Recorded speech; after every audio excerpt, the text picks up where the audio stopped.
Veamos, jóvenes. Primero que todo, antes de comenzar con la materia, me voy a referir a la evaluación pasada, a la evaluación número 2. Eh, Después de esta clase, chicos, va a haber un video debajo de la prueba que se llama corrección, donde pueden ir viendo eh, cuál era el procedimiento para llegar a la respuesta. Eh, Obviamente, como la forma de responderla era distinta, debido a que cada uno tenía números distintos, obviamente no va a tener la misma solución a los ejercicios que yo tenía que hacer.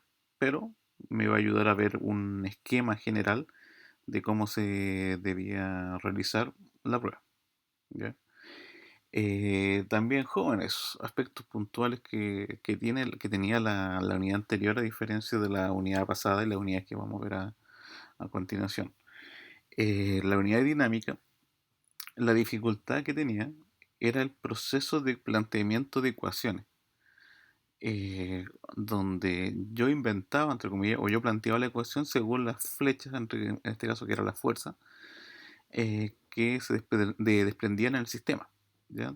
Hay varios conceptos que, por ejemplo, puede ser que no los consideraron al realizar la prueba y me fueron preguntando en forma general. Ya no me voy a referir en qué me preguntó cada uno, pero en general me preguntaban siempre lo mismo. Son preguntas que se han repetido año tras año, que el concepto de preguntar si la fuerza puede ser negativa o si da negativa, lo escribo negativo. Eh, ¿Qué pasa en esos casos? Cuando alguien hace un ejercicio y el resultado da negativo, el problema es que una opción que puede ocurrir es que calculé mal, o realicé mal la operatoria con calculadora, o simplemente planteé mal las ecuaciones. ¿Ya? ¿A qué me refiero con eso? Que cuando alguien plantea las ecuaciones, el resultado está obligado a que siempre sea positivo, independientemente que vaya a la izquierda o vaya a la derecha la fuerza que estoy buscando o el incógnito que estoy buscando. ¿Por qué? Porque los signos que uno va colocando positivo o negativo, uno los va colocando en la ecuación. Entonces, ¿qué es lo que sucede cuando a mí yo hago un ejercicio y la resolución me dio negativa? Por ejemplo, vamos a suponer que hice los cálculos y la tensión me dio negativa. Entonces yo creí la fórmula menos T más P, por decirlo un ejemplo. Entonces yo digo, vamos a tener, hice los cálculos, la tensión me dio menos 100. Entonces, ¿qué pasa si yo reemplazo ese menos 100 en la fórmula? Me va a quedar un negativo menos T más P, vuelvo a repetirla. Entonces digo, menos con menos se convierte en un más. Entonces mi fórmula original ya no es menos T más P, se convierte en más T más P. Por lo tanto, ¿qué es lo que ocurre? Que el proceso que yo hice el cálculo no coincide con la fórmula. ¿Por qué los resultados siempre deben ser positivos? Porque, vuelvo a repetir, se tienen que mantener los mismos signos de la ecuación que yo armé. Entonces, si la ecuación era menos t más p y el resultado me dio positivo, yo al reemplazarlo en este caso en la t el resultado, la t va a seguir siendo negativa para esa fórmula. Pero numéricamente es una fuerza en este caso que se está calculando como magnitud. Y las magnitudes siempre son positivas, nunca son negativas. Lo mismo ocurrió en el primer ejercicio, que muchas personas preguntan, profe, la aceleración me dio negativa, por lo tanto la fuerza me dio negativa. Bueno, no hay problema.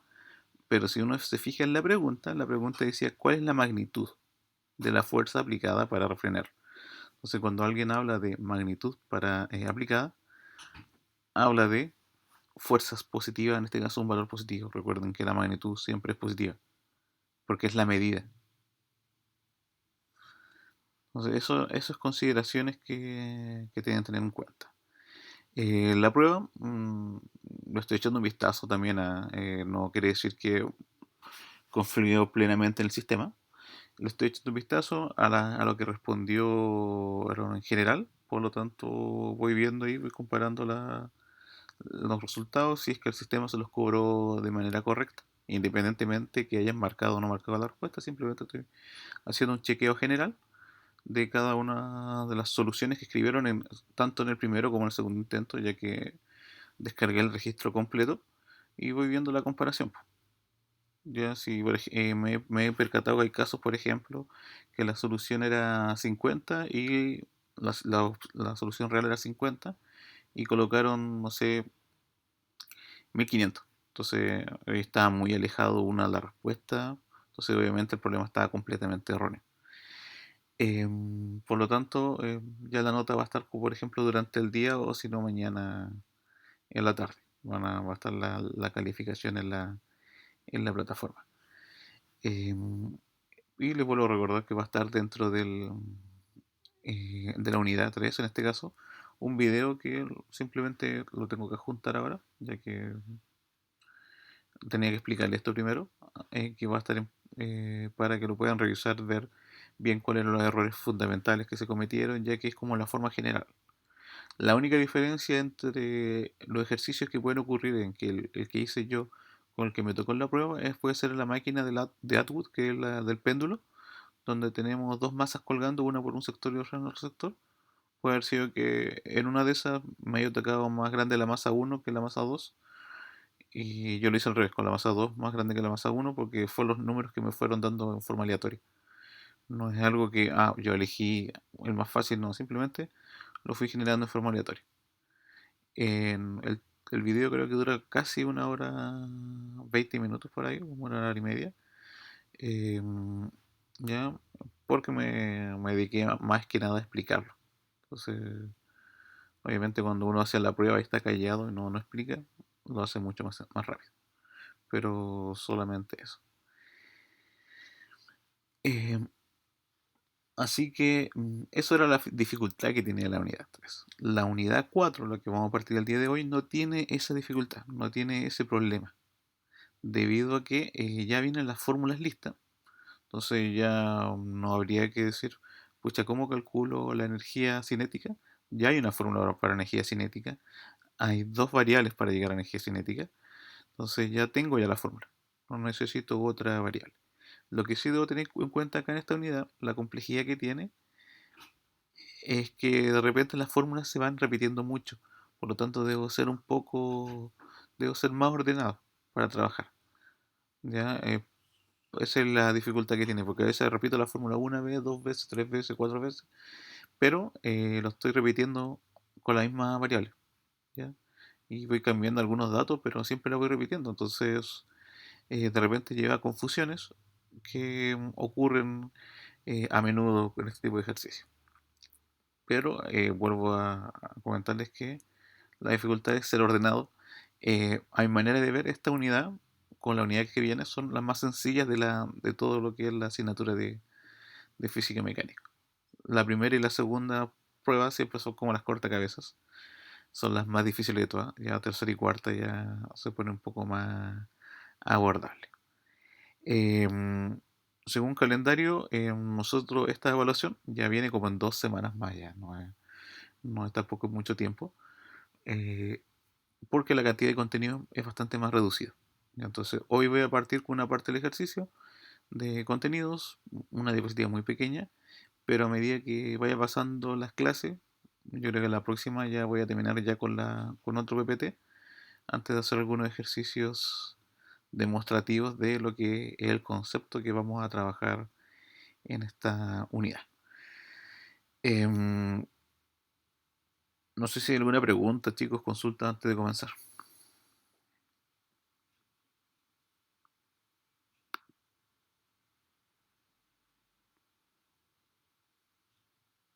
¿Profe? Por mi parte no, profe. Ok, dígame, Profe, su compañero me preguntó algo, dígame. entonces, si se revisó un poco las preguntas que fueron marcadas, ¿podría variar la nota hasta el final del día? Correcto, sí, se podría variar. Por ejemplo, hasta el momento yo revisé un curso, uno de los primeros cursos que hizo la evaluación, y igual también para que igual tengan algunos la esperanza, debe haber sido como el 5% de los alumnos que dieron la prueba cambiaron el puntaje, aumentaron, nadie disminuyó, solamente aumentaron. Lo que sí hay que tener claro es que de ese porcentaje pequeño, igual de las personas que subió su nota, fueron las personas que mejor les fue. ¿ya? Son las personas que por lo menos tenían 5 o 6 buenas, ya como definitiva. Ya me encontré casos puntuales, porque vuelvo a repetir, estoy repitiendo en otro curso y lo más probable es que se repita acá. em, Hay estudiantes que no respondieron, pero a ninguna. O sea, o respondieron, en la mayoría en su totalidad estaba errónea. Eh, Considerando también que el primer ejercicio era, algunos lo colocaron negativo, no hubo problema y yo lo corregí y el sistema igual lo consideraba bueno, ¿ya? En algunos casos. Si alguno escribía, por ejemplo, la fuerza negativa más allá que la pregunta era más positiva, igual lo fue considerando bueno el resultado. Sobre todo la primera, el problema uno y el problema 2. En el problema 3 y 4 se lo estoy revisando manual y estoy revisando, por ejemplo, creo que fueron como dos o tres casos de personas que respondieron negativo. Por ejemplo, la solución era 300 y colocaron -300. Entonces, obviamente ahí se les va ponderando. Y lo más probable, mejor dicho, lo más factible fue que eh, a la pregunta siguiente estaba mala. Porque como al escribir la solución negativa, ellos lo reemplazaron negativa en la siguiente. Entonces ocurría esa variable. Eh, Otras personas que lo hicieron con negativo, igual tenían la pregunta siguiente, que la pregunta que venía a continuación también la tenían negativa, pero igual cuadraba porque no eligieron el resultado que ellos habían calculado. Por ejemplo, quería calcular la tensión y no ocuparon la aceleración, porque la aceleración obviamente tenían la duda si la habían ocupado bien. Entonces, como yo tengo dos opciones para calcular la tensión, calcularon con la otra. Entonces, esos son los aspectos puntuales que les comento. Pero lo más probable, vuelvo a repetirles, es que más de alguno del curso, obviamente, va a tener mucho mejor nota de lo que esperaba. Por el hecho de que, como estoy revisando, estoy echándole un vistazo, no sabría decirle quién fue o quién no, porque obviamente yo veo los resultados nomás y los actualizo y automáticamente los llevo a la plataforma. ¿Ya? Consideraciones: si alguno de ustedes hizo los cálculos y el sistema le da un 3.9, lo más probable es que yo le coloque un 4, no le cambie, no coloque un 3.9.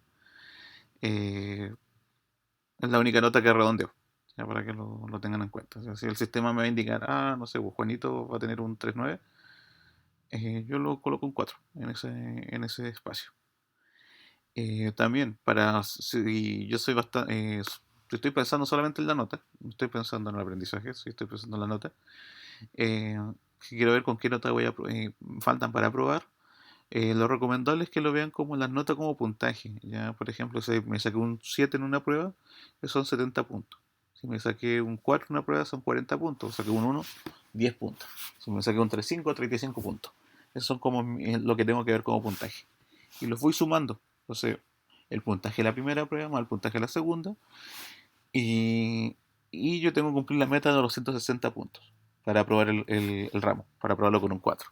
Entonces, si alguien dice, por ejemplo, vamos a suponer, alguien sacó un 6 en la primera prueba, un 6 en la segunda, 60 más 60 tiene 120. 120 puntos. Y para llegar a los 160, que es el mínimo, me faltan 40. Eso querría decir que me puedo sacar un 2 en esta prueba, la tercera, y un 2 en la última prueba. O más sencillo, me saco un 4 en esta prueba y ya no necesito nota en la segunda. En la última prueba me refiero.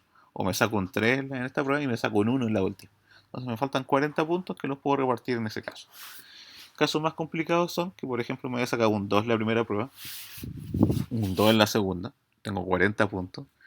De 160 me faltan 120 puntos. Tengo que ver cómo sacar esos 120. Sería un 7 y un 5, un 6 y un 6, para aprobar la asignatura sin ir a examen. Para ir a examen por lo menos necesito como 140 puntos para ir. Si lo llevo más o menos a nota. Ya, porque creo, según no me falla la memoria, según el reglamento, debiese ser con las personas que dan examen, son las personas que tienen como mínimo promedio 3. Si tengo un promedio bajo el 3, pero yo no hice una prueba y la justifiqué, tengo igual la opción de dar el examen porque la nota del examen se va a cambiar por la prueba que debo. Pero es siempre y cuando las personas que hayan justificado en plataforma. No vale con justificar al profesor o en este caso que me hayan escrito ese profe no va a dar la prueba. No, por eso es importante justificar en plataforma, ya que esa nota después no se puede cambiar. Si uno dice, ya, profe, yo justifiqué con usted, ¿no? Pero no justificó en el sistema, y aunque yo más quiera cambiarle esa nota, el sistema no me lo va a permitir. ¿Ya? Se puede hacer con personas que justificaron la prueba así porque el sistema automáticamente la cambia. O sea, ¿a qué me refiero con eso? Si da el examen y sacó un 5 en el examen, en vez de tener un 1 en la prueba, va a aparecer un 5. Y se le va a recalcular un nuevo promedio. Y ese nuevo promedio quizás va a aumentar, obviamente, porque en el examen nadie se saca un 1. Eh, Va a aumentar y voy a tener un nuevo promedio y va a necesitar menos nota para el examen, para aprobar. Incluso podría ser que yo ni siquiera necesitaba el examen con la nueva nota. Porque normalmente el examen vale un 25% un 25-20% equivale más o menos la nota con respecto a la asignatura. Así que por eso se toma como corte el 3.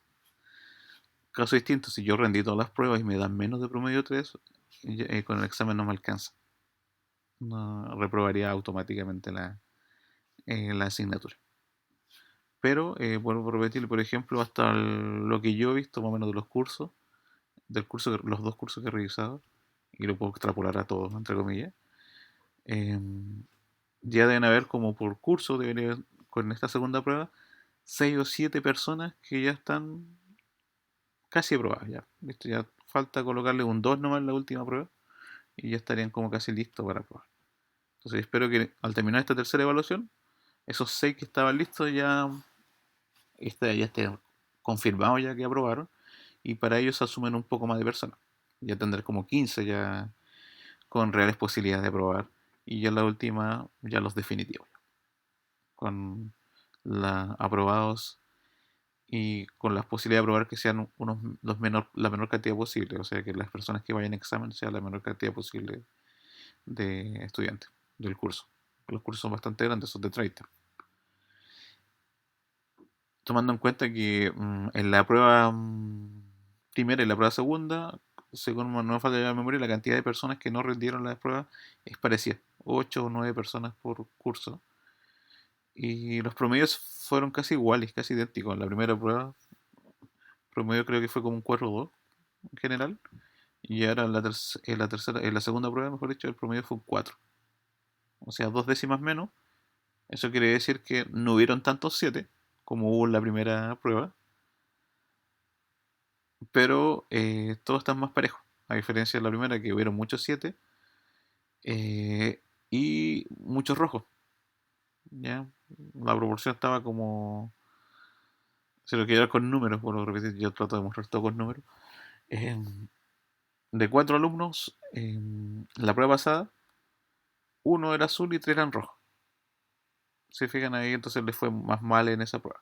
En la segunda prueba que estoy haciendo ahora, o que hice, mejor la que hicieron ahora, la resolvieron ahora, la proporción está 2-2.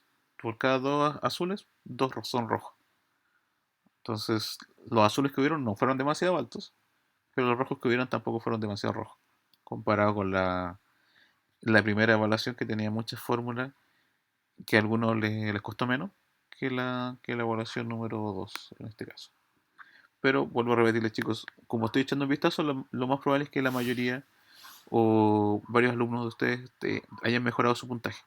Por lo tanto, si yo tenía, por ejemplo, estimado un 5,6 de nota, quizás podría tener un 5,8. O si tenía un promedio 3, quizás puede subir un 3,2 o 3,3 en mi nota en la plataforma. Porque ya eso todo lo hace el sistema en forma automática. Em, Vamos a partir con la clase del día de hoy, chicos. La clase del día de hoy está enfocada en dos partes. La primera parte, una parte bastante breve y explicativa. Luego vamos a ir a la parte de los ejercicios, donde primero parte con un resumen y después parte con los ejercicios, explicándoles cómo uno debe estar solucionando cada una de las variables. Entonces, jóvenes, vamos a partir con esta unidad número 4 que se llama Trabajo, Energía y Potencia, o Trabajo, Potencia y Energía. Entonces, cuando hablamos del concepto de trabajo, no estoy hablando de darle un trabajo a ustedes, ¿ya? Porque igual me han preguntado varios de repente uno queda despistado con respecto al contenido, entonces uno habla del trabajo. Entonces después me escriben, profe, ¿cuál era el trabajo? ¿Qué había que hacer? Entonces, no, el trabajo mecánico es un concepto de física que tiene que ver con la fuerza y el desplazamiento que ocupa un cuerpo en este caso. Por ejemplo, el trabajo mecánico está definido como la, aplicar una fuerza genera un desplazamiento. Y para eso, ese trabajo que escribimos con W de work está definido como la multiplicación entre la fuerza y el desplazamiento. El trabajo puede ser positivo, puede ser negativo, puede ser cero. ¿Cuándo el trabajo es positivo? Cuando yo aplico una fuerza y el desplazamiento del objeto que yo quiero mover sea en el mismo sentido de la fuerza. ¿A qué me refiero? Por ejemplo, estoy empujando un mueble, lo empujo a la derecha y el mueble se va a la derecha y se desplaza tantos metros a la derecha. Entonces, en este caso, yo apliqué una fuerza, hubo un desplazamiento al mismo lugar y hago los cálculos. ¿Cuándo el desplazamiento podría ser cero? Cuando yo mueva el mueble a la derecha y mágicamente ese mueble se empieza a elevar, sube. Entonces, ¿por qué sería cero? Porque yo quería que se fuera a la derecha, pero realmente se fue hacia arriba. O podría ser que empujo el mueble a la derecha y el mueble se va hacia abajo. Ahí también sería cero, porque no va en el mismo lugar, sentido donde yo lo estoy aplicando. ¿Cuándo es negativo el trabajo? Cuando yo aplico una fuerza a la derecha, pero el mueble se va a la izquierda, se va hacia atrás. Entonces el trabajo que yo realizo es negativo. Imaginémonos que estoy empujando un automóvil justo en una pendiente. Entonces estoy haciendo la fuerza y después aplico tanta fuerza, mi energía se agota y en vez de que ir subiendo con el automóvil se empieza a ir para atrás. Entonces, obviamente, el trabajo que si alguien me dice, ¿cuál es el trabajo que realizaste? Un trabajo negativo. Porque obviamente se fue hacia atrás y yo estaba empujando a ir hacia adelante. Otro trabajo que uno considera nulo y no se da cuenta que es nulo, por ejemplo, si me preguntan, eh, ya, levanto un bloque y camino 15 metros adelante. Y me preguntan, ¿cuál es la fuerza que realizó tus brazos? Cero. Porque si yo considero el desplazamiento hacia adelante, que son los 5 metros, lo único que trabajo que hizo mis brazos fue levantarlo. No fue moverlo hacia adelante, porque lo que ayuda a mover hacia adelante son mis piernas, no son los brazos. El brazo fue solamente de sujeción, o sujetar en este caso el bloque. Entonces, si alguien me dijera, ¿cuánto sería el trabajo que hizo tus brazos para el bloque? Para moverlo de acá a los 0 metros, a los 5 metros, disculpe, 0 de trabajo. Entonces alguien piensa, pero pucha, me esforcé caleta. Levanté un bloque que puede ser de 5 kilogramos, me cansé y para llevarlo hasta los 5 metros. Incluso voy a hacer un bloque más pesado, un bloque de 100 kilos. Lo levanté y lo moví hasta allá los 5 metros. Igual me cansé, pues claro, se cansó, hizo todo el procedimiento, pero como trabajo es nulo, como trabajo es cero. ¿Por qué? Porque normalmente esta fórmula, F por D, nosotros nos enseñan, entre comillas, en la media, es la fórmula más sencilla de aplicar. Pero realmente, lo que yo estoy aplicando de fórmula de trabajo, la fórmula de trabajo debe ser la fuerza, el desplazamiento y el coseno del ángulo. ¿Y cuál es ese ángulo? El ángulo que se arma entre las fuerzas, o el ángulo que se arma entre la fuerza y el desplazamiento, para ser exacto. Entonces, si alguien me vuelvo a repetir el caso de levantar un bloque, yo veo el desplazamiento, si tuviese que dibujarlo en una flecha, lo dibujo hacia la derecha, y en este caso, el levantar el bloque, lo dibujo hacia arriba. Entonces me queda una flecha hacia arriba y una flecha hacia el costado. ¿Qué ángulo se arma entre ellas? Se arma un ángulo de 90 grados. Entonces, alguien me dice, ¿cuánto es el coseno 90? Escribí en su calculadora, coseno 90. Coseno 90 es cero. Entonces, todo número multiplicado por cero va a ser cero. Por lo tanto, el ángulo, que es de la inclinación entre las fuerzas, me ayuda a ver si es que el trabajo es positivo, si es negativo, si es nulo. Pero también tengo que fijarme bien porque están preguntando. Entonces, eso es uno de los problemas que uno tiene en este tipo de ejercicio. Porque uno puede hacer, por ejemplo, eh, varias variables. Uno puede preguntar, no sé, una persona va corriendo y corre en línea recta 100 metros. Se desplazó 100 metros. Y me puede preguntar, ¿Cuál es el trabajo realizado por el peso? ¿Cuál es el trabajo realizado por la normal? ¿Cuál es el trabajo realizado por la fuerza de aplicación? ¿Cuál es el trabajo realizado por la fuerza de roce? Y todas esas cuatro fuerzas me pueden dar un trabajo nulo. O algunas pueden dar un trabajo nulo y algunas sí tienen trabajo y otras no tienen trabajo. O otras tienen trabajo negativo. Por ejemplo, una persona que va corriendo en línea recta, el peso no haría trabajo. Ejerce efecto, pero no haría trabajo. Porque la persona está corriendo hacia adelante y el peso hacia donde me envía, hacia el centro de la Tierra, me envía hacia abajo. Entonces no está generando lo que ella quiere, no está generando, o está haciendo el efecto que quiere, que quiere ese trabajo. Que yo me quede, que vaya hacia el centro de la Tierra. Pero la persona en este caso va caminando hacia adelante. Entonces, una opción puede ser que me dé cuenta cuándo es positivo y cuándo es negativo, leyendo el problema y hago un pequeño bosquejo y me voy viendo, esta fuerza va para allá y esta para acá, por lo tanto dice ser cero, o dice ser negativo, o dice ser positivo. Si no me percato con eso, tengo que hacer un bosquejo y ver el ángulo. Y en el ángulo, obviamente, me percato que si es positivo o negativo. Así que en este caso el trabajo sí puede ocurrir en esa variable. El trabajo, como lo decía, está escrito como W de work, la fuerza F, el desplazamiento es D y el coseno del ángulo, obviamente, está listo. La unidad de medida, la fuerza se mide en newton, el desplazamiento se mide en metros, el coseno del ángulo se mide en grados y el trabajo, que es W, se mide en joules, en joules, o sea, en J. Entonces el trabajo se mide en esa unidad de medida según el sistema internacional, en joules. El trabajo mecánico está relacionado con otro concepto bastante importante, que nosotros lo vemos en las máquinas, que es el concepto de potencia mecánica. La potencia mecánica es cuánto me demoro en realizar un trabajo. Se supone que menos tiempo me demore en realizar un trabajo, mayor potencia tiene. La potencia entonces está definida. Una de las fórmulas para calcular es W partido por T, que es trabajo partido por tiempo. Como el trabajo se mide en joules y el tiempo se mide en segundos, la potencia se mide en watts o vatios, según el sistema internacional. Esta potencia yo la puedo llevar a lo que es la HP, que es lo que es más común. Antiguamente ocupaban los caballos de vapor, pero ahora el HP, en los caballos de fuerza. Por lo tanto, alguien podría hacer la conversión si lo quisiera. Por ejemplo, la pregunta me dijera, eh, escribir la potencia en HP. Entonces uno dice los cálculos y dice, no, pero me dio 1000 watts de potencia. Entonces, esos 1000 watts lo puedo convertir a HP. Un HP son alrededor de 746 watts. Eso quiere decir que si por ejemplo llego a los cálculos y la solución me dio 1000 watts, eso es 1.2 HP aproximadamente. 1.3 HP si lo quisiera ver ya en formato HP. Vuelvo a repetirlo. Pero si ocupo las medidas del sistema internacional, la potencia tiene que estar sí o sí en watts, el trabajo tiene que estar en joules y el tiempo tiene que estar en segundos. Tiene que ocurrir esa variable. Y en este caso, si una fuerza no realiza trabajo, no tendría potencia. Independientemente que esté aplicada 5, 10, 20 segundos, 1 minuto, 2 horas, no va a tener potencia por más que lo quiera, si es que no realizó trabajo mecánico.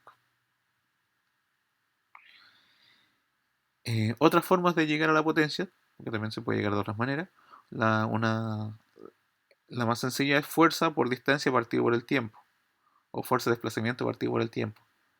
Pero no viene mucho el caso porque si calculé, si sé que fuerza por desplazamiento del trabajo, es la misma fórmula anterior, W partido por T.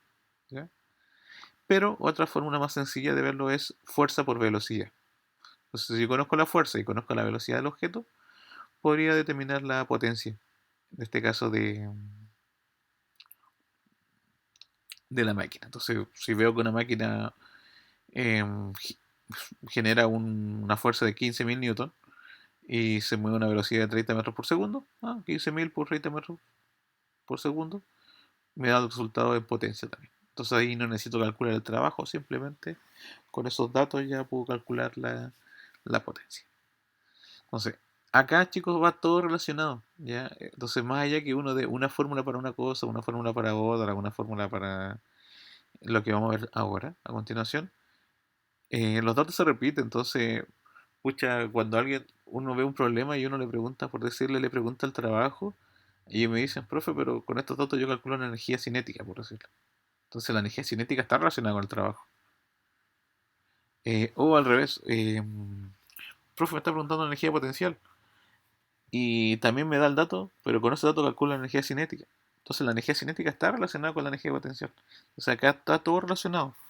Entonces, más allá que tengo una fórmula para trabajar en una cosa, puedo calcular esa cosa que con los datos tengo, pero me va a ayudar a resolver el ejercicio, aunque me pregunten algo que para mí es completamente anexo o completamente externo.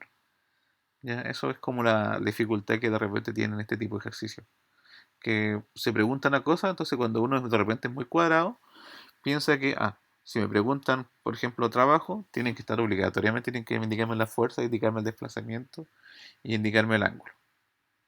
Puede ser que me indiquen solamente la fuerza o simplemente puede ser que me indiquen la masa, ¿no? Pero igual puedo calcular el trabajo. ¿Ya? Entonces por eso vamos a explicar algunos ejercicios más adelante con respecto al tema de trabajo y potencia. Otro tema importante, chicos, es el concepto de energía. La energía cumple un rol fundamental acá en física y obviamente en las ciencias generales, eh, porque me ayuda a entender un poco el mundo con respecto a las masas del objeto. Hay un montón de tipos de energías. Está la energía eólica, la eléctrica, la nuclear, la térmica, la química, la ondomotriz, la mareomotriz, la solar, etcétera. Pero nosotros vamos a enfocarnos solamente en una que se llama energía mecánica y energía total. Esas dos como que son mi grandes grupos de energía mecánica, de energía. La energía mecánica está definida con toda la energía que realiza cualquier proceso mecánico. Y esa energía mecánica se puede calcular de dos maneras. Mejor dicho, de una manera, no de dos. Como la energía cinética más la energía potencial. La energía mecánica en ocasiones se puede conservar. ¿Y cuándo son esas ecuaciones? Cuando no existe roce. Entonces, suponiendo un mundo ideal, que no existiese roce, la energía mecánica se va a conservar. ¿A qué me refiero con eso? Que la suma entre la cinética y la potencial siempre va a ser la misma. ¿Ya? Por ejemplo, hago un cálculo, el cálculo de la energía cinética, calculo la energía potencial en un punto cualquiera de un sistema y me percato que el resultado me dio 1000. Si esto se conservase, siempre la suma tiene que ser 1000, pero no quiere decir que la energía cinética siempre va a ser la misma y que la energía potencial vaya a ser siempre la misma. ¿Ya? ¿Por qué? Eh, Porque la energía mecánica, como les digo, es una energía que es la suma de ambas energías cinéticas más la energía potencial. La energía cinética solamente depende del movimiento. Entonces, ¿cómo se calcula la energía cinética? Se calcula como un medio multiplicado por la masa multiplicado por la velocidad al cuadrado. Entonces, esta energía depende completamente de la velocidad. La masa que nosotros estamos trabajando no cambia. Entonces, un objeto que en este caso hace 10 segundos masaba 30 kilogramos, ahora sigue amasando los 30 kilogramos, en una hora más va a seguir amasando los 30 kilogramos. En 2 horas más va a seguir avanzando los 30 kilogramos. Pero, como la fórmula es igual a lo que puede ir cambiando es la velocidad. Puede ir más rápido, puede ir más lento. Por eso su energía puede ir variando, la energía cinética. Pero como recién les comentaba, si la energía mecánica es la que se conserva en ocasiones, si la energía cinética cambia, la otra también se ajusta para que la suma siempre sea la misma. Entonces vuelvo a repetirles, si por ejemplo un rato sumé la cinética más la potencial me dieron 1000 entre ambas, entonces quizá en un momento eran 1000 más 0, en otro momento puede ser 900 más 100, en otro momento puede ser 800 más 200, puede ser 500 más 500, puede ser 0 más 1000, pero siempre van a ser los 1000 en ese sistema, en ese movimiento. Entonces ahí yo puedo obviamente estimar, calcular la energía. Entonces en este caso, la energía cinética es la que depende completamente de la velocidad o del movimiento de que se mueve. Por ejemplo, una de las fórmulas más conocidas, más clásicas que la mayoría de la gente conoce, la ve en la tele, la ve en todos lados, es la fórmula de que inventó Einstein, que es igual a m por c cuadrado. Entonces, Einstein planteó eso. Energía es igual a la masa por c cuadrado. Y creo que c cuadrado es la velocidad de la luz. Entonces, Einstein planteó que la energía se podría obtener en base a la masa y la velocidad de la luz de los objetos. Obviamente, cuando alguna supera esa velocidad de la luz, eso quiere decir que las masas se desintegran. O la masa del objeto cambia. Entonces, viéndolo como la muestran las películas, cuando alguien ya vamos a aumentar, bueno, en la nave espacial y vamos a ir sobrepasar la velocidad de la luz para viajar, y se ven como que se estiran, ocurre ese fenómeno. Eso debe ocurrir con las masas. La masa de los objetos va a cambiar. Obviamente, en el sentido teórico, en el sentido práctico, ahora exacto, no se ha comprobado porque no, hasta el momento ningún instrumento terrestre ha superado la velocidad de la luz. La mayoría ha superado la rapidez del sonido, pero no la rapidez de la luz. Entonces normalmente son como ideas, ¿no?, que uno tiene o teorías con respecto a la velocidad de la luz. Pero en este caso de velocidad de masa, para lo que es la Tierra, se cumple. Que yo puedo calcular energía como masa por velocidad al cuadrado, todo eso multiplicado por un medio. La energía potencial. Existen dos tipos de energía potencial. En este caso la voy a explicar más en PPT. Disculpen, en la pizarra. La energía potencial gravitatoria la voy a explicar en la pizarra, la energía elástica la voy a explicar acá. La energía potencial se puede separar en dos: potencial y elástica. Gravitatoria o elástica, disculpen. Porque la energía potencial depende de la posición. Entonces, una opción puede ser que mi posición dependa de un elástico o de un resorte, o dependa solamente de la gravedad. ¿A qué me refiero? La energía potencial elástica se define como un medio de K por delta X al cuadrado. ¿Qué es lo que es delta X? ¿Qué es lo que es K? Delta X es la deformación que hay en un resorte, en estirarlo o comprimirlo. O sea, por ejemplo, yo tengo un resorte que mide tantos metros y se comprimió 2 centímetros. Entonces mi delta X en este caso serían los 2 centímetros y yo los llevo a metros, serían 0.02 metros. Eso se deformó el resorte. La K es la que normalmente llamamos constante elástica, que es la constante que trae todo resorte. ¿Por qué? Porque cada resorte depende de su grosor y su material. No es lo mismo tratar de estirar un resorte de bronce, cuyo diámetro interno es de 5 centímetros, que estirar el mismo resorte de bronce, pero con un diámetro de 20 centímetros.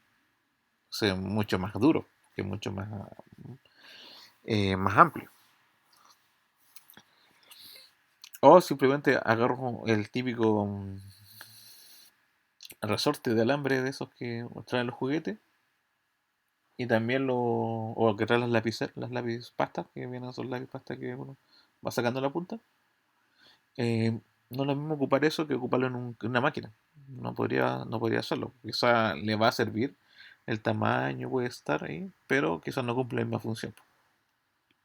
Entonces, cada resorte tiene una constante elástica distinta. Y esa constante elástica se llama K. Pero la energía potencial, la gran mayoría de la energía potencial gravitatoria la conoce como la fórmula como masa, gravedad y altura. Es la fórmula más clásica que uno la ha visto en toda la educación en general. Entonces, eso es como la parte teórica que uno debe manejar en, en este tipo de materia, ¿no? En la pizarra que estoy mostrando ahora, estoy mostrando un resumen de las fórmulas. Entonces, por ejemplo, el trabajo, WF por D por coseno del ángulo, donde el trabajo se mide en joules, la fuerza se mide en newton, la distancia en metros y el ángulo en grados. La potencia se mide en watts, W, que es el trabajo en joules, el tiempo en segundos. La energía mecánica es igual a la energía cinética más la potencial y se mide en joules, cosa que no había explicado recién. toda la energía se mide en joules. ¿Ya? Nosotros ocupamos el joules para lo que es física. Sé que también la energía se puede medir en calorías, ¿ah? Pero la energía se mide en joules, ¿ya? Según el sistema internacional. Calorías también se puede ocupar, pero eso es completamente, ya normalmente lo ocupan para el ámbito de salud, todas esas cosas. La energía cinética, que es la EK, también como se mide en joules, vuelvo a repetir, toda la energía se mide en joules, se puede calcular como un medio de la masa a velocidad al cuadrado, donde la masa tiene que estar en kilogramos y la velocidad en metros por segundo. Y la energía potencial, como se puede dividir en dos, como la EPG, energía potencial gravitatoria, o la EPE, energía potencial elástica. Y la energía potencial gravitatoria es masa, gravedad y altura. La masa en kilogramos, la G que es en metros por segundo al cuadrado, y la G ya la conozco, que es 9.81, y la altura en metros. Y la energía potencial elástica, un medio por K por delta X al cuadrado, donde la K es la constante elástica, se mide en newton partido por metro, y la deformación se mide en metros. Y la EPE se mide en joules. Entonces normalmente cuando yo vea newton partido por metro, eso es la constante elástica de un resorte. ¿Qué quiere decir?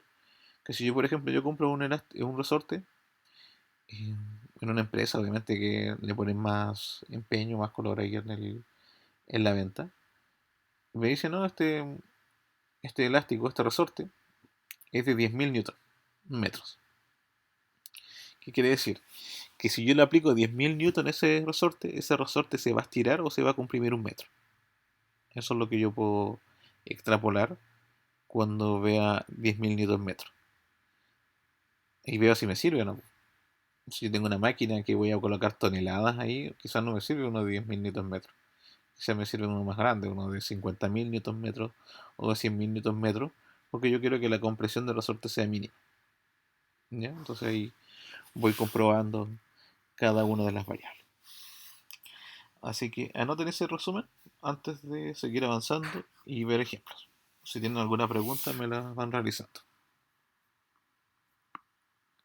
Así que vamos unos minutos para que copien esa. Eso es la pizarra. Dígame. La energía potencial, ¿cómo se llamaba? La G que está. La G gravitatoria, la gravedad, 9.81. ¿Ya? Porque la energía potencial puede Energía ser potencial gravitatoria se llama. energía potencial gravitatoria. Ya, porque depende de la altura, donde esté ubicado. Por ejemplo, vamos a suponer que estoy acá en el tercer piso de mi casa, el segundo piso de mi casa. Y si yo quisiera verlo como energía, tengo una energía bastante alta. El problema es que no está activa. Si estoy en el primer piso, alguien puede decir, estoy en la altura de 0 metros. O sea, no tengo energía potencial gravitatoria. Estoy en el segundo piso. Son 2 metros de altura. Vamos a suponer, vamos a decir un número aleatorio, 2 metros de altura. Entonces ahora tengo energía potencial gravitatoria. Sería la masa de mi cuerpo, la gravedad y los 2 metros de altura. Voy a subir al tercer piso, ya son 5 metros de altura. La masa, la gravedad y los 5 metros. Entonces a medida que vaya subiendo, mi energía potencial va aumentando. Esa energía potencial. Y vamos a suponer que estoy en una casa, en un edificio, y el edificio se rompe y yo me caigo hacia el vacío. Mi energía potencial va a ir disminuyendo porque va a ir disminuyendo la altura en este caso, pero se va a ir compensando en otra energía. Acá hay algo que nosotros nos enseñan de pequeño, que la energía no se crea ni se destruye, solamente se transforma. Entonces, ¿a qué me refiero con eso? La energía en el mundo, en este caso la energía de los elementos, siempre es la misma. Si yo sumase toda la energía, la eléctrica, la calórica, la química, la mecánica, en este caso la potencial, la cinética junto con la mecánica, con otro tipo de energía, hago la suma total y me doy cuenta, la energía en este momento es de 100.000 joules. Esos 100.000 joules siempre van a estar. La única diferencia es que puede ser, pucha, dejé de moverme, la energía cinética desapareció, pero entonces se convirtió en otra energía. Es como la ampolleta. La ampolleta funciona con energía eléctrica, pero genera energía luminosa y genera energía calórica. entre esas dos energías es igual a la energía eléctrica que yo estoy gastando. O sea, si mi ampolleta consume, en este caso, 15.000 joules, yo le doy 15.000 joules con electricidad, me genera 15.000 joules, pero con luz y con calor. Por eso hay veces que ampolletas consumen más corriente, en este caso, los más kilowatt hora que consumen una potencia mayor, pero me iluminan más y abrigan más la habitación.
Entonces vamos a esperar que copien y de ahí continuamos.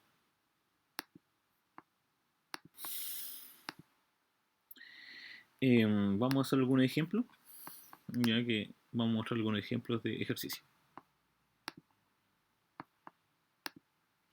Por ejemplo, tenemos el siguiente problema. Dice, ¿qué trabajo realiza una fuerza de Newton al mover su punto de aplicación 8 metros en su propia dirección? Entonces en el ejercicio yo simplemente hago un pequeño esquema donde está la fuerza, donde va el desplazamiento, las dibujo en paralela, porque me dice que va en la propia dirección. Entonces, al dibujar las dos líneas paralelas, eso quiere decir que el ángulo entre ellas es un ángulo de 0 grados. Ya automáticamente pienso en eso. Entonces, sé que las fuerzas aplicadas son 20 newton, sé que el desplazamiento son 8 metros y el ángulo que se aplicó son 0 grados. Por lo cual, el trabajo va a ser en la fuerza por el desplazamiento por el coseno del ángulo. Eso quiere decir que la fuerza vale 20 newton, la distancia vale 8 y el ángulo vale 0. 20 newton por 8 metros por coseno de 0 me da un total de 160 joules. Entonces el trabajo que realizó esa fuerza es de 160 joules. Y con eso ya terminé mi ejercicio.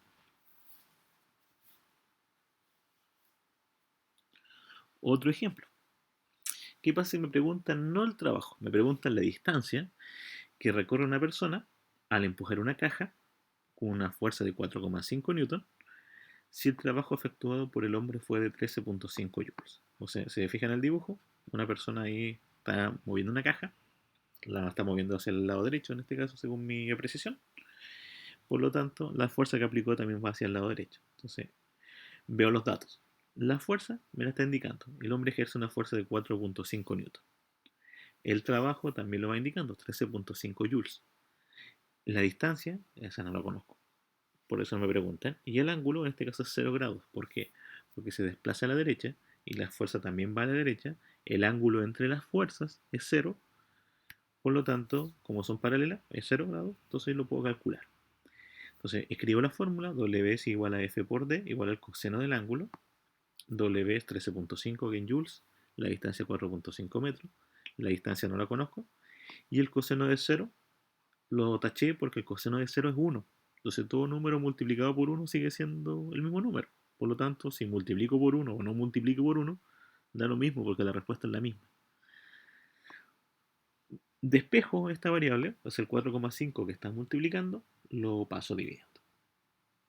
Obviamente, vuelvo a repetir, ese uno ya lo eliminé porque no me servía mucho. Si era así otro número, quizás me servía, pero en este caso el uno no cumple la condición. Entonces escribimos 13,5 joules dividido 4,5 me da un resultado de 3 metros. O sea, esa persona para mover una caja, aplicar una fuerza de 4,5 newton y hacer un trabajo de 13,5 joules, desplazó la caja 3 metros. Y ahí tenemos otro ejercicio resuelto con la misma hora.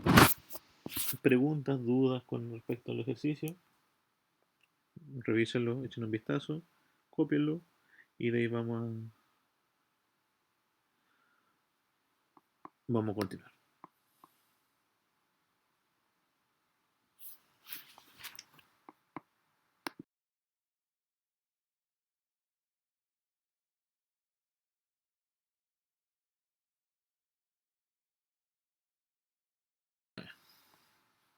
Eh, por ejemplo, si tuviera que una pregunta sobre mover algo en un desplazamiento horizontal, con un ángulo, ¿Ya? solo cambia el, el, ¿cómo se llama? El coseno nomás, no cambiaría la fórmula. No, la fórmula no cambia. Por ejemplo, si tú me dijeras ya, por ejemplo, imaginemos los niños chicos. Pues siento que cuando arrastran un camión, ellos lo arrastran con una pita, ¿no? Con un cordel. Pero ellos nunca lo arrastran horizontal, pues lo arrastran así como inclinado, pero el camión igual sigue su paso horizontal. Entonces alguien puede decir, quiero calcular eso. Entonces, vamos a suponer que me dan la fuerza, me dan la distancia que recorre el camioncito y me indican el ángulo. Por ejemplo, el niñito hace una inclinación entre una fuerza inclinada de 30 grados y el camión se mueve horizontal. Entonces alguien va a decir, justo calza, 30 grados. Entonces alguien podría calcular la fuerza por la distancia por el coseno de 30. Acá siempre va a ser coseno, acá no va a cambiar a seno la variable. La fórmula siempre es coseno. Entonces, si yo veo el ángulo, lo reemplazo. Coseno de 30. Entonces ahí yo no podría llegar a eliminarlo, porque el coseno de 30 no es 1, es otro número. ¿A qué me refiero con eso? Por ejemplo, si yo quisiera hacerlo rápido, ¿sí? Por ejemplo, digo, un camión se mueve para allá, pero se aplica una fuerza para acá. Entonces, ¿cuál es el ángulo que se arma entre ellos? Y coloco, no sé, pues 30 grados, por decirte. Entonces yo debiese colocar acá en la fórmula, coseno de 30. Entonces, 4,5, no sé, en este caso, si fuera la fuerza de 1000 newton por 5 metros por coseno de 30. Y me da un resultado distinto que si solamente multiplicara 1000 por 5. ¿Ya? Eso va cambiando. Porque también depende de la inclinación.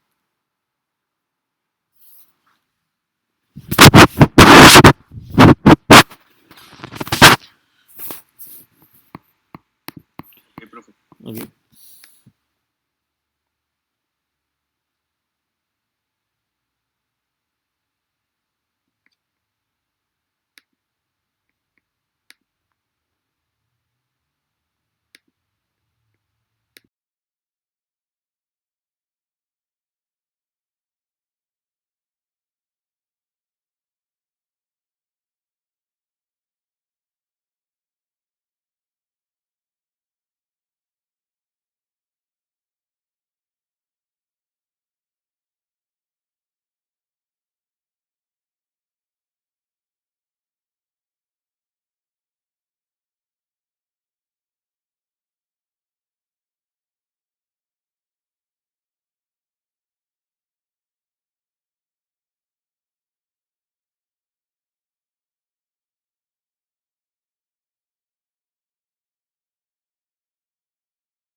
Veamos, chicos, vamos a hacer otro ejercicio, otro ejemplo. Se van fijando, los ejercicios no son tan complicados como los anteriores. Tenemos otro ejemplo un poco más completo. Por ejemplo, tenemos un montacarga que sube en 3 segundos con una velocidad constante un saco de café de 60 kilogramos desde el suelo hasta una altura de 2 metros, ya hasta un estante de 2 metros. Entonces vamos a calcular la fuerza que ejerce el montacargas, el trabajo realizado y la potencia que desarrolla. Entonces, primero que todo, yo más o menos calculo el ángulo, veo que el montacargas lo quiere elevar, por lo tanto va a aplicar una fuerza hacia arriba y va a aplicar una distancia hacia arriba, o sea, el desplazamiento es hacia arriba. Por lo tanto, como son líneas paralelas, el ángulo es de 0 grados. Fórmula en este caso. Fuerza es masa por aceleración. Entonces, la primera pregunta me están preguntando la fuerza. Entonces, yo quiero saber cuál es el movimiento que voy a hacer. Entonces, digo, la fuerza para levantarlo va a ser masa por la aceleración. La masa son los 60 kilogramos y la aceleración es 9.81. ¿Y por qué 9.81? Alguien va a decir, ¿por qué no eligió la velocidad, aceleración cero? Se dice que es a velocidad constante. Si quiere decir que es a velocidad constante, yo quiero mover un objeto, levantar un objeto. Y lo que me impide que yo lo levante es la fuerza gravitatoria. Entonces, para que vaya a velocidad constante, yo por lo menos tengo que asegurarme que la aceleración con que estoy moviendo el objeto sea la misma aceleración gravitatoria, en este caso. Por lo tanto, la masa que son los 60 kilogramos, yo lo voy a multiplicar por 9.81 y me va a indicar la fuerza que yo debo aplicar para levantar un objeto. En este caso, 588,6 newton. Si lo veo en contexto, si yo quisiera levantar, por ejemplo, del piso un zapato, yo simplemente para levantarlo tengo que eh, levantar su peso. Nada más que eso. La masa del zapato por la gravedad. En este caso lo mismo.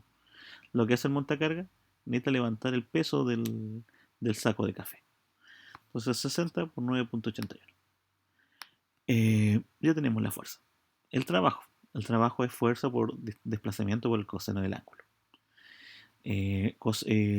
La fuerza la conozco, 588,6. El desplazamiento son 2 metros, porque lo levanté en altura, 2 metros. Y el coseno del ángulo, 0 grados. Multiplicamos 588 por 6, 588,6 por 2, por coseno de 0, da 1177,2 joules. Recuerden, el ángulo depende completamente entre las fuerzas. No es el ángulo del plano cartesiano, porque alguien dice, pucha, te lo estoy levantando es un ángulo de 90. No, porque lo estoy levantando y el movimiento va hacia arriba. Entonces, el ángulo entre las fuerzas es de 0 grados. Por lo cual, eh, el trabajo realizado es 1177,2 joules. La potencia que se desarrolló, los 1177, lo dividimos por los 3 segundos, parece un 8 pero es un 3. Entonces 1177 dividido 3 da un total de 392,4 watts. Que es aproximadamente, si lo quiero llevar a HP, es de 0.5 HP de potencia está ejerciendo ese montacarga, más o menos. Porque un HP son 7,46. Entonces, si yo quisiera convertir los watts a HP, lo puedo hacer. Pero me basta con solamente responder en watts la potencia. Y ahí lo tenemos anotado. Entonces, ese cuadrito que está acá al costado simplemente es una ayuda de conversión. Vean el ejercicio, revísenlo y me van consultando. Unos minutos para que lo hagan.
Dígame,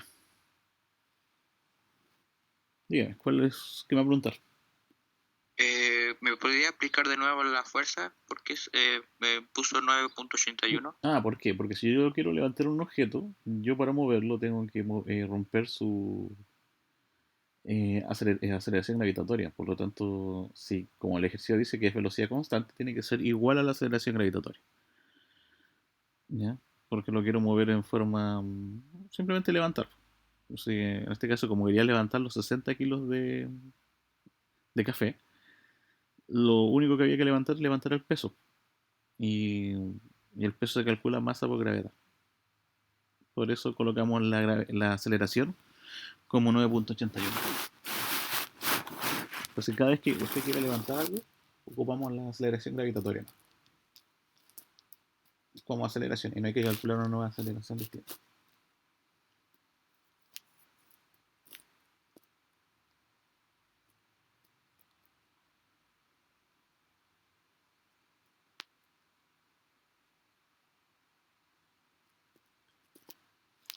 Entonces, vuelvo a explicar, la aceleración gravitatoria 9.81 es porque uno quiere levantar un objeto.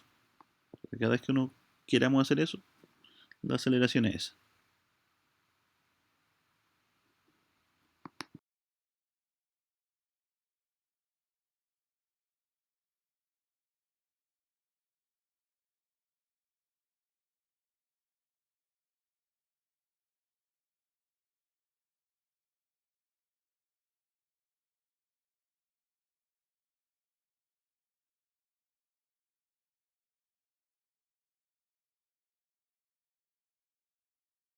Claro, siempre y cuando la velocidad sea constante. Normalmente cuando alguien quiere levantar algo no trata de moverlo rápido, no trata de levantar el peso, ¿no? Pero siempre ocurre eso con la velocidad constante. ¿Ya? Ninguno de los problemas lo va a indicar.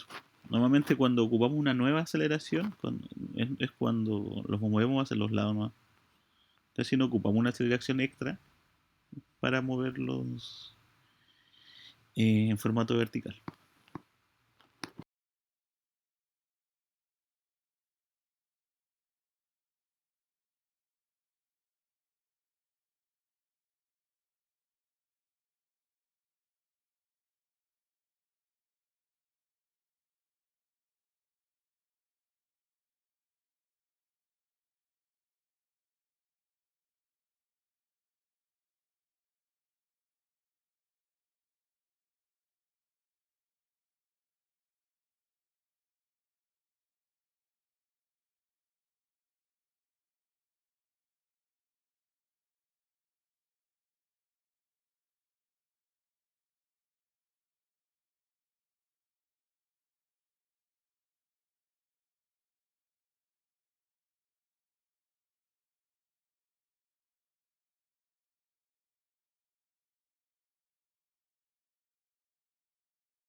Veamos, jóvenes, vamos a continuar. Otro ejercicio.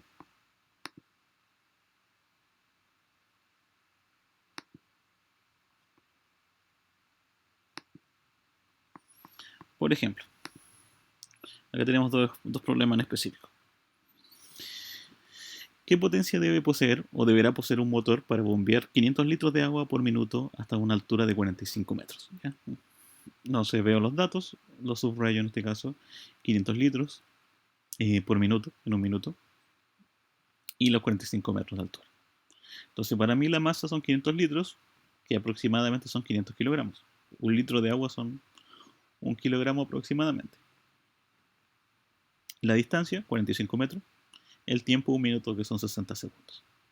Como me están preguntando calcular la potencia, voy a calcular el trabajo primero. Entonces, primero la fuerza, masa por aceleración, y como dijimos recién, si voy a levantar algo, lo voy a levantar por una aceleración gravitatoria. Entonces va a ser 500 kilogramos multiplicado por 981. O sea, para mover esos 500 litros de agua o 500 kilogramos de agua, debo aplicar una fuerza de 4.905 newton. De esos 4.905 newton, lo vamos a transformar en desplazamiento, o mejor dicho, trabajo. Entonces, 4.905 lo multiplicamos por el desplazamiento, que son 45 metros. No escribí coseno del ángulo porque era el coseno de 0, así que no venía al caso escribirlo. Entonces 4.905 multiplicado por 45 da un total de 220.725 joules. Y para calcular la potencia va a ser los 220.725 dividido por los 60 segundos, dando un total de 3.678 watts. Eso es la potencia que tiene el motor para bombear 500 litros de agua a una altura de 45 metros. Entonces eso es la energía que, en este caso, es la parte potencial que consume este watts, los watts que consume este motor, en este caso, para el ejercicio. En el problema 8 que anoté abajo, dice un bloque de 4 kilogramos se empuja a una distancia de 10 metros sobre un plano horizontal con un coeficiente de rozamiento de 0.2 con una fuerza paralela al plano a velocidad constante. Datos importantes, jóvenes: la masa del objeto, que son los 4 kilogramos, la distancia que se movió o los desplazamientos que se movió, que son 10 metros, el coeficiente de rozamiento, que es 0.2, y la velocidad constante, que quiere decir que la velocidad constante, la aceleración vale 0. Entonces, en este caso, voy a escribir las ecuaciones de movimiento para mi ejercicio: normal hacia arriba, el peso hacia abajo, la fuerza y la fuerza de roce. Y puse una flechita roja y la distancia para que se diga que es paralela a la fuerza aplicada. Nada más que eso. Pero no la voy a colocar en la fórmula de las ecuaciones. Entonces, en este lado, la fuerza la considero positiva, la fuerza de roce negativa, igual a 0. La normal positiva, el peso negativo. O mejor dicho, lo resto con el peso. Entonces, como son iguales, yo puedo considerar que la fuerza va a ser igual a la fuerza de roce. Y la fuerza de roce es coeficiente por la normal. Conozco el coeficiente, que es 0.2, pero no conozco la fuerza normal. Pero la normal me percaté con la segunda ecuación que la normal era igual al peso. Entonces digo, la normal es masa por gravedad, o sea, los 4 kilogramos por los 981. Me da un resultado de 39.24 como fuerza normal. La fuerza aplicada va a ser igual a la fuerza de roce, dijimos recién, y la fuerza de roce era coeficiente por la normal. Coeficiente era 0.2 y la fuerza normal la calculé recién, que es 39.24. Al multiplicarnos me indica que la fuerza de roce es 7.85. Entonces, concretamente, ¿qué pasa en este ejercicio? ¿Cuál es el trabajo realizado por la fuerza? Como la fuerza es lo mismo que la fuerza de roce, entonces digo, el trabajo va a ser 7.85 multiplicado por la distancia recorrida, que son los 10 metros. O sea, son 78.5 joules. Entonces, en este ejercicio, se me pregunta cuál es el trabajo realizado por la fuerza F, son 78.5 joules. Si me preguntasen cuál es el trabajo realizado por la fuerza normal, es 0. ¿Por qué? Porque como la normal va hacia arriba, pero el movimiento va hacia el costado, se genera un ángulo de 90 para ser exacto, y eso hace que haya 0 de trabajo para la fuerza normal. Si me preguntasen el trabajo por el peso, el trabajo efectuado por el peso también es cero, porque el movimiento va a la derecha, pero el peso me empuja hacia abajo. Si me preguntasen, ¿cuál es el trabajo realizado por la fuerza de roce? El trabajo realizado por la fuerza de roce es menos 78,5 joules. ¿Por qué menos 78,5? Porque la fuerza de roce va a la izquierda, pero el objeto se está moviendo a la derecha. Entonces, en este caso, ocurre esa variable. Y en ninguno de los casos ocupé el ángulo, simplemente lo di por sentado, lo di por sabido, que iba a ser positivo o negativo. Entonces, cuando yo manejo eso, no necesito calcular el ángulo, o no necesito saber el valor del ángulo. Salvo a excepciones, obviamente, que esté como inclinado, ahí sí lo voy a necesitar, pero si están en este caso ya recto en forma horizontal o recto hacia la parte vertical, no necesito conocer el ángulo para obtener los ejercicios. Entonces ahí tenemos un ejemplo claro de cómo eh, resolver el problema. Si hay alguna pregunta, jóvenes, dudas que vayan teniendo, me las van consultando. Dígame. Si no fuera velocidad constante, sería F menos fuerza de roce por masa por aceleración, ¿no? Correcto. Si no, no fuera velocidad constante, como dice el compañero, sería masa por aceleración y tendría que ser un proceso más largo.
Copien el ejercicio, echen un vistazo, cualquier pregunta me lo van realizando.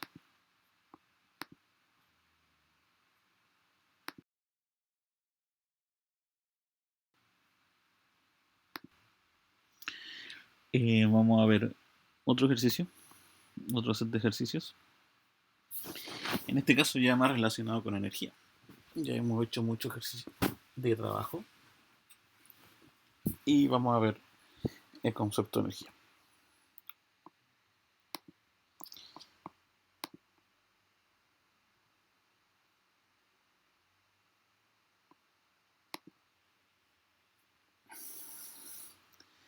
Veamos, jóvenes. Por ejemplo, dice, un cuerpo de 2 kilogramos de masa cae de 50 metros de altura. Determinar energía potencial y energía cinética en la partida y en la llegada. En este caso, uno lo que hace es lo siguiente.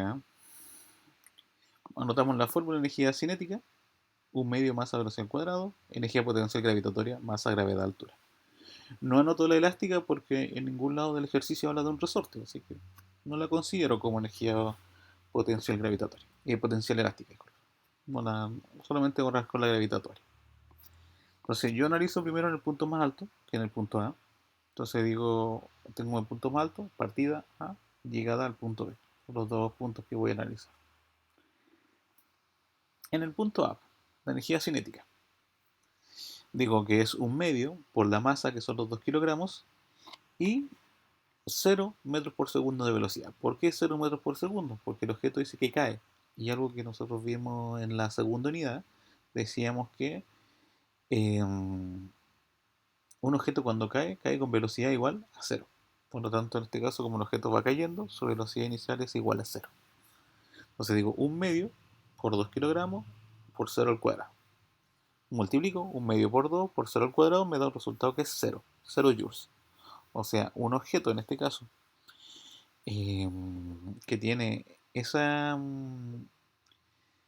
es lanzado a esa altura, tiene una energía cinética de 0 joules en ese punto, a los 50 metros. Vuelvo a calcular la energía ahora, pero energía potencial gravitatoria. Entonces la energía potencial gravitatoria son los 2 kilogramos que masa, la gravedad que es 9.81 y la altura que son los 50 metros. Multiplico 2 por 9.81 por 50 es igual a 981 joules. O sea, la energía potencial gravitatoria en el punto A, en el punto de partida, es 981 joules. Entonces yo puedo suponer que la energía cinética vale 0 y la energía potencial vale 981 en el punto de partida. Si la sumo, la cinética más la potencial, me da un total de 981 joules como energía total, energía mecánica, para ser exacto.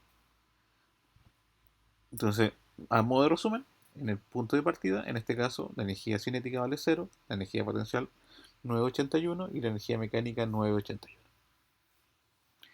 Entonces, hasta ahí la gran mayoría lo hace bien. El problema viene acá abajo. Cuando les preguntan, ¿cuál es la energía cinética? ¿O cuál es la energía potencial gravitatoria? Entonces, algunos dicen, la energía cinética, un medio por la masa por la velocidad. Pero cuando llegan al piso, ¿cuál será la velocidad con que llegó al piso? Entonces uno empieza a decir, pucha, creo que eso lo había visto antes, creo que eso en caída libre y puedo determinar la velocidad de llegada. Sí, lo puede hacer. Pero en este caso yo no lo coloco como respuesta. ¿Ya? No lo coloqué como forma interrogante. Ese 981 lo voy a agregar después. ¿Pero por qué voy a agregar ese 981? Por lo siguiente. Porque voy a calcular la energía potencial en el punto más bajo, o sea, acá en la llegada. O sea, la masa vale 2, la gravedad 981, pero la altura vale 0. Entonces multiplicamos 2 por 9.81 por 0, da un total de 0 joules. Y como recién les explicaba, cuando no existe roce, la energía mecánica siempre tiene que ser la misma. O sea, si yo sumase la cinética más la potencial, tiene que dar 981. O sea, entre ambos tiene que dar 981. Entonces ya conozco la solución a la suma, que es 981. Conozco la energía cinética que vale 0. Por lo tanto, si entre ambas me suban 981 y una de ellas vale 0, eso quiere decir que la otra vale 981. O sea, la energía cinética vale 9.81. Y lo calculé sin saber la velocidad. Entonces, ¿qué es lo que ocurrió en este ejercicio? Lo que ocurre es que en el punto más alto, cuando se soltó el cuerpo de 2 kilogramos, tenía solamente energía potencial. Entonces, a medida que va cayendo, el objeto va agarrando velocidad. Eso quiere decir que la energía cinética empieza a aumentar, por lo tanto la energía potencial empieza a disminuir. De tal manera que siempre que ande las vaya sumando, me den los 981. Y llega a cierto punto, que en el punto B, que la energía potencial se hace cero, pero la energía cinética alcanza su máximo esplendor, que son los 981. O sea, toda esa energía potencial se transformó en cinética en un punto, desde llegar al punto A hasta llegar al punto B. ¿Ya? A veces ocurre eso, que toda la energía cinética se va a convertir en potencial. A veces puede ser que igual continúe con energía cinética, pero menor de lo que había anteriormente. Pero le entrega todos esos datos, todos los números, que en este caso va perdiendo, se los va entregando al otro tipo de energía. Otro tipo de pregunta que también se puede preguntar, que se puede hacer, normalmente se puede decir, ya, por ejemplo, ¿con qué velocidad está en el punto B? Entonces alguien va a decir, para no encontrar las fórmulas de cinemática, de caída libre, lo voy a ocupar con energía. Entonces, en este caso, en el punto B, ya sabía que la energía cinética vale 981. Entonces, 981, el 1 medio lo mantenemos en 1 medio, los 2 kilogramos también lo mantenemos, y la velocidad no lo conozco.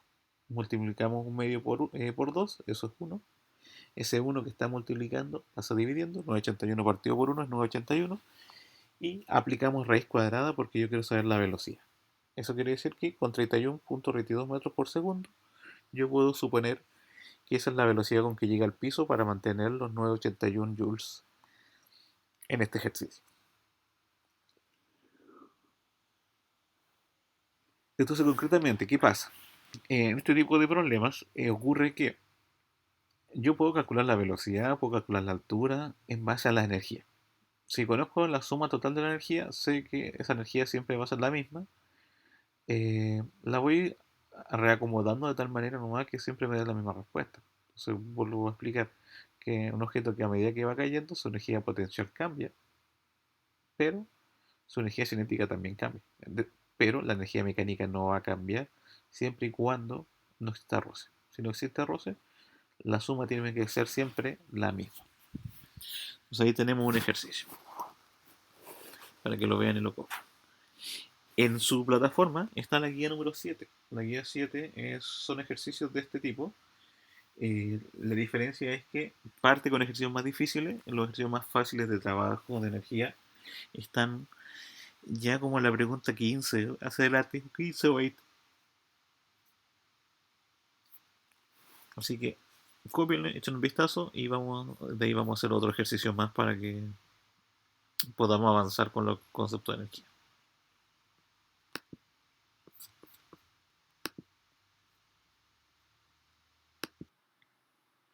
Veamos, jóvenes, vamos a continuar. Vamos a hacer otros ejercicios para repasar este tipo de problemas.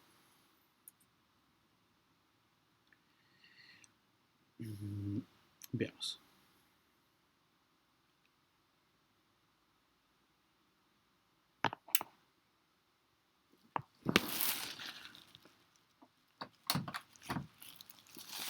Profe, Dígame, para este ejercicio yo tengo una duda.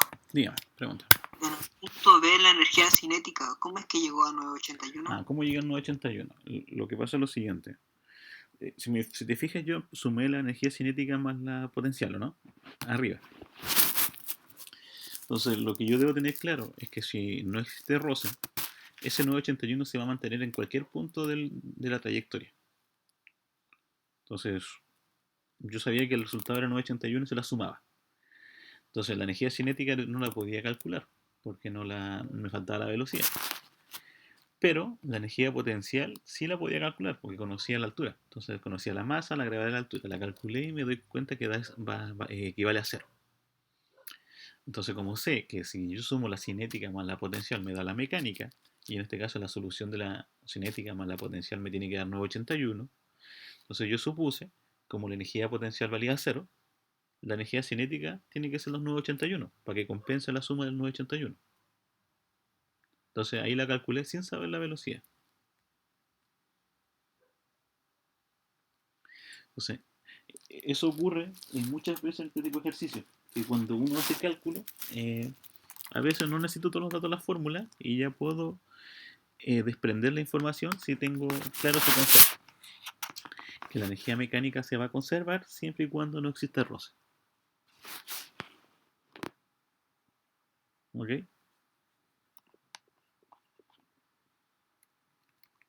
Ya, profe, ya entendí. Ya.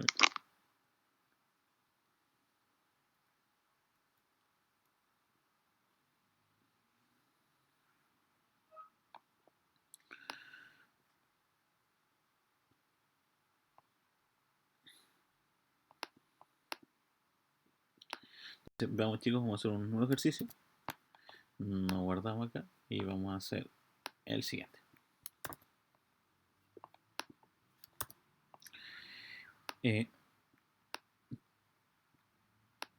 Tenemos un cuerpo de 150 gramos de masa, se lanza hacia arriba con una velocidad inicial de 400 metros por segundo. Vamos a calcular la energía cinética inicial. Entonces, en este caso, planteo, veo que la masa está anotada ahí, 450, y la velocidad inicial está lista.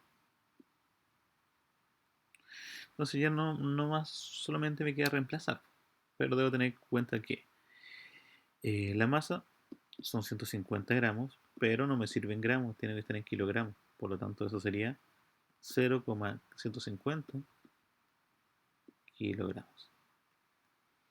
La velocidad son 400 metros por segundo, está correcto, no hay que hacer ninguna conversión. Y voy a calcular la energía cinética, la EK, que es igual a 1/2 por la masa por la velocidad al cuadrado. En este caso sería 1/2 multiplicado por 0,150 multiplicado por los 400 al cuadrado. Y al hacer el cálculo, me percato que la solución sería 1 medio por 0.150 por 400 al cuadrado, da un total de 12.000. 12.000 joules de energía. Entonces la energía cinética en este caso sería 12.000. 12.000 joules ocurren en este elemento.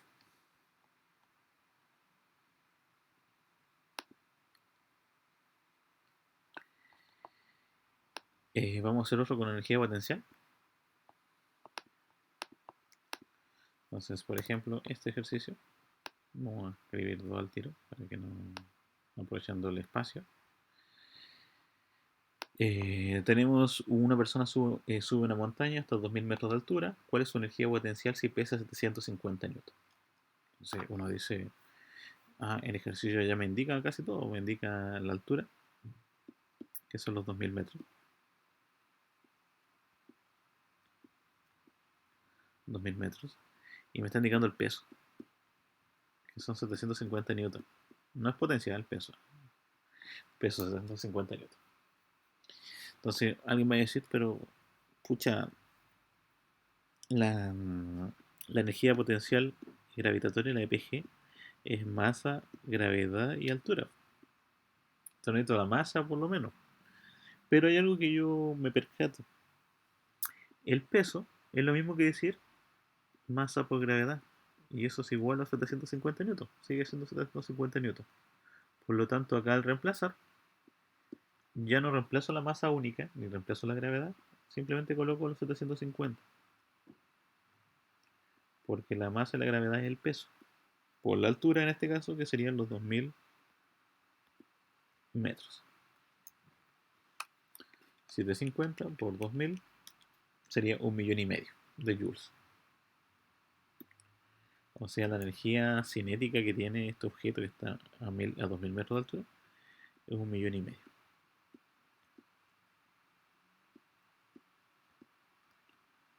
Y tenemos otro ejercicio ya resuelto.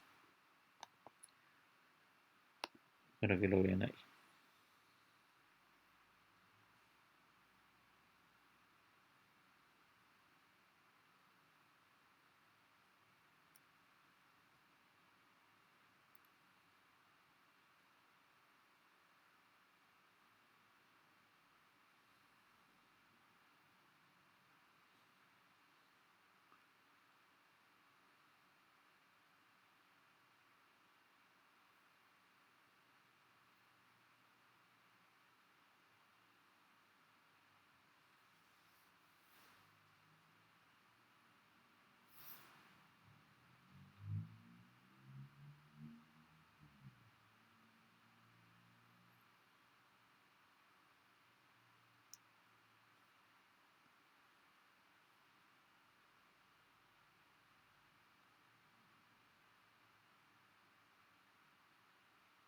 Profe, Dígame.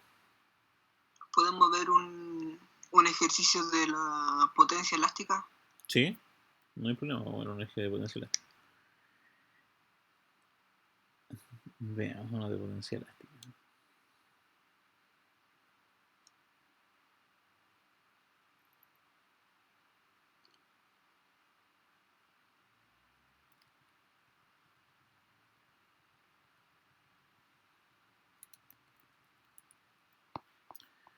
Vamos a ver a continuación un eje de potencial elástica.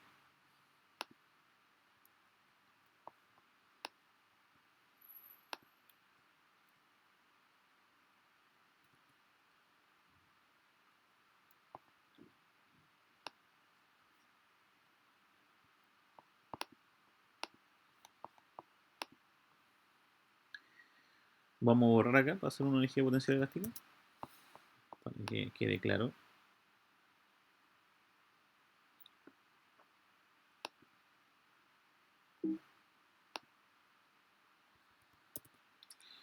Vamos a hacer el siguiente.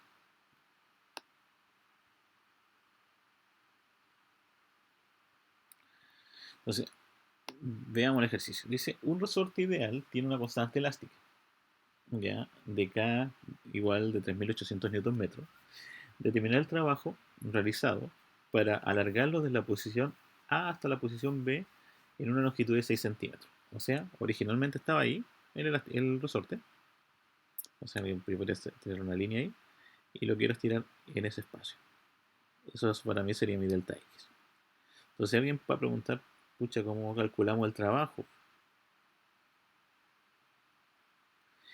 Si me fijo en algo importante, chicos, el trabajo, concretamente, ¿en qué unidad de medida se medía? Yo, Joules. ¿En qué se mide la energía? En joules. En joules también. Entonces, el trabajo y energía van de la mano. Entonces, alguien puede decir, pucha, si calculo energía, igual estoy calculando trabajo. Sí, ¿ya? Siempre y cuando una de las energías sea cero. Entonces, en este caso, yo en vez de calcular trabajo, voy a calcular energía potencial elástica. Entonces, voy a calcular energía potencial elástica, la EPE, como 1/2 por K por delta X al cuadrado. Y los datos ya los conozco. Sé que la K equivale a 3800 newton metros. Y sé que en este caso el delta X equivale a los 6 centímetros. Pero no puedo ocupar 6 centímetros, tiene que ser en metros. 0,06 metros. Recuerden, para pasar de centímetro a metro se divide por 100. Entonces, en este caso, para el ejercicio, voy a calcular 1/2 multiplicado por K, que serían los 3800, por 0,06 al cuadrado. Y ahí puedo determinar cuánto se comprime el resorte. Al multiplicarlo con el número al cuadrado, en este caso, da un total de 6,84 joules. Esa es la energía que transporta, en este caso, el resorte, o que genera el resorte. Y eso me quiere decir que el trabajo también es 6,84 joules.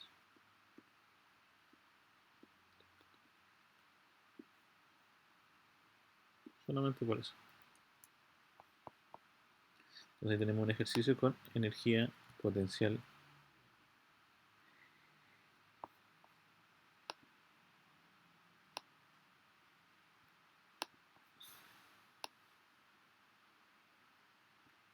Vamos a hacer otro ejemplo de resorte para que igual lo tengan claro.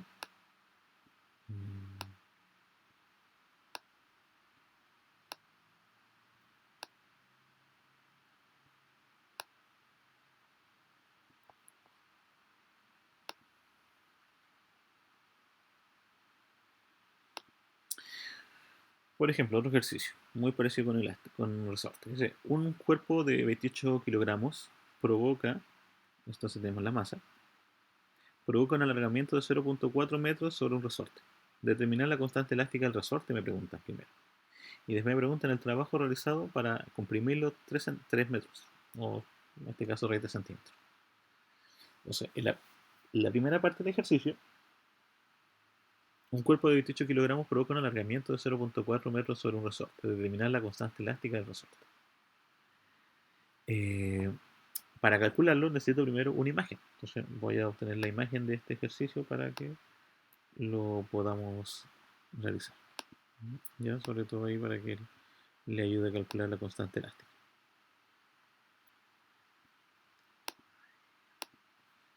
Entonces vamos a pegar acá el dibujito. Ahí tenemos el dibujo. Ya, entonces ahí tenemos el resorte con su estiramiento.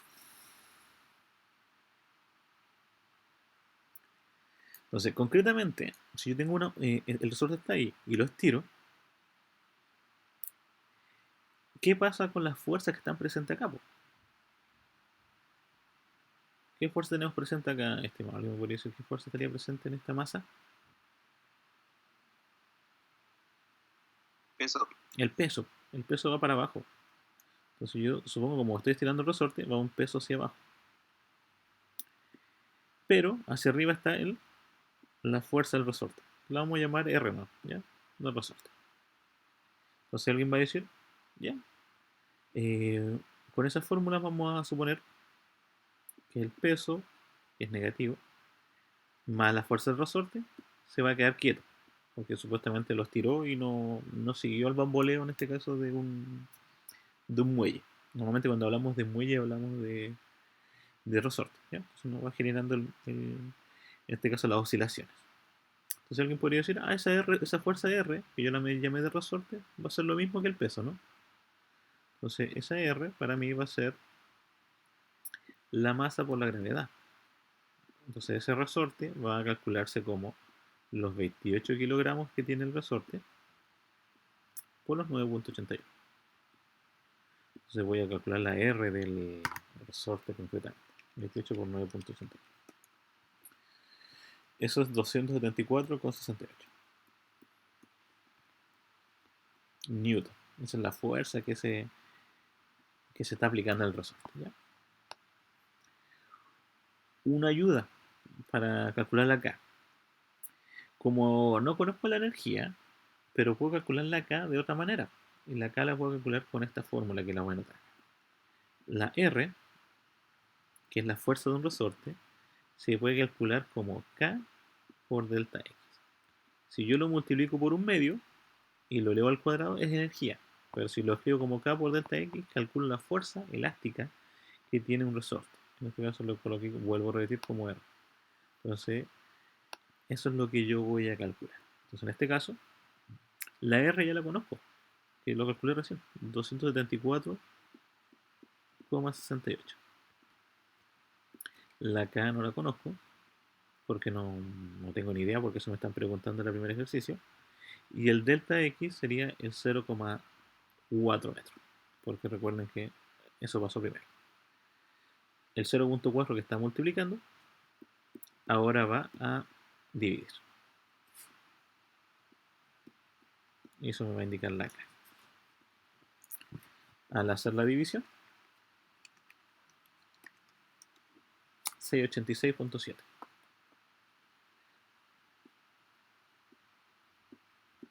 7 newton partido por metro va a ser mi constante elástica. Entonces, concretamente en este ejercicio, la constante elástica es 687 para la pregunta A. Y después la pregunta B, ¿cuál es el trabajo? Entonces calculo la energía, ¿no? La pregunta B del ejercicio, como pregunta la energía, digo que es un medio por K, que es 687,2 por los 0,3 al cuadrado. Entonces quiero ver cuál es la energía que se ocupó para alcanzar ese cálculo. Un medio multiplicado por 687,2 por 0.3 al cuadrado. 30.92. 30.92 joules. Esta sería la pregunta B, que era uno de los ejercicios. Entonces aquí tenemos la pregunta A, partimos de acá, para encontrar la constante elástica. Entonces la constante elástica la puedo calcular de dos maneras. Manera 1, y la más sencilla, es conociendo la energía.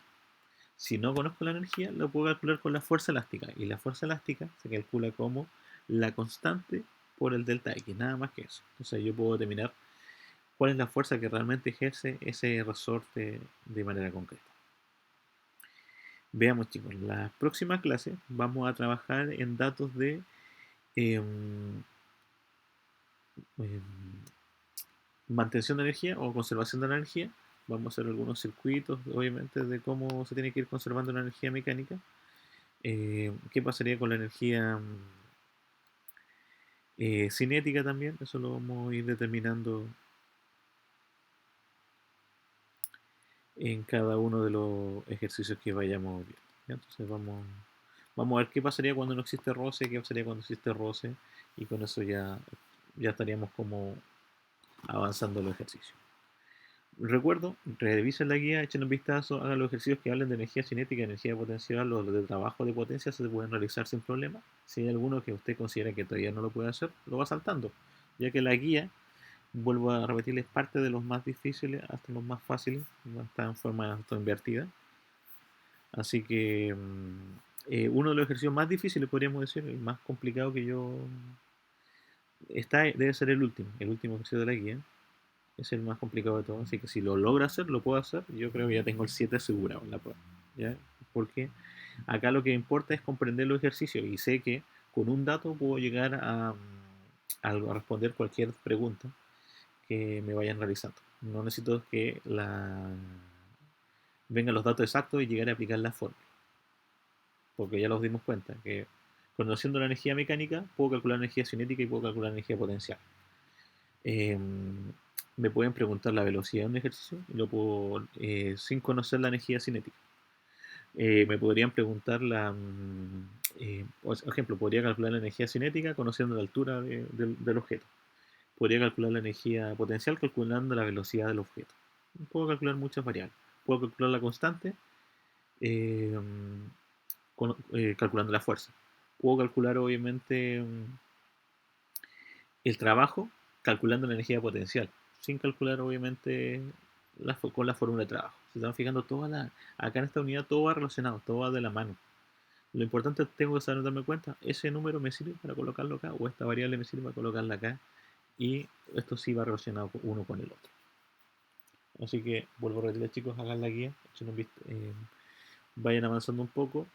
Nuestra tercera evaluación que ya se nos viene, ya viene bien cerca del calendario, debe ser como en 2 semanas más, si no me equivoco. Déjenme comprobar antes de indicarle la fecha exacta y equivocar. Si yo veo el sistema, en noviembre la prueba no va a pasar más allá del mes de noviembre. El día 20 de noviembre, ya estamos a 4, así que el 20 de noviembre vamos a tener la prueba. Entonces, hoy vimos gran cantidad de materia. El día 6 vamos a hacer más ejercicio, el día 11 también, el día 13 y el día 18. Ya solamente ejercitar, pero siempre es importante tener en cuenta que ustedes deben igual desarrollar la guía. Y con eso vamos quedando jóvenes. Si no hay preguntas, con eso vamos cerrando la clase. Vamos a detener la grabación mientras.